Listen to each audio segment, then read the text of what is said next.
ধুনার গোড়া এগুলো গায়ে লাগলি খুব চুলকায়, খুব চুলকায়।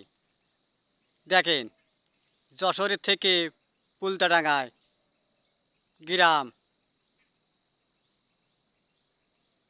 গাঙের সাইডি, যশোরের থেকে গাছ দেখেন কি অবস্থায় গাছে, দেখেন খুব গাছ চুলকচ্ছে।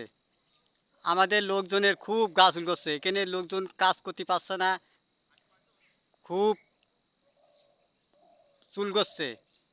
এদের ওষুধ না খাওয়ালি এদের চুলকনো থামবে না, খুব চুলকচ্ছে এদের। কি করব, পানি ঢেলে দেবো না আগুন ধরায় দেবো গায়ে?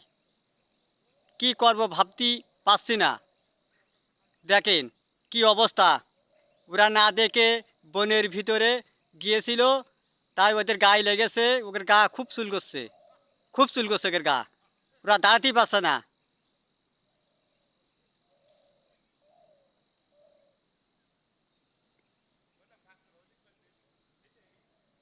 রঘুনাথপুর থেকে লোক এসে ওর গায়ে খুব লাগা লেগেছে, আইনদের পুদার থেকে লোক এসে ওর গায়ে খুব চুলকচ্ছে।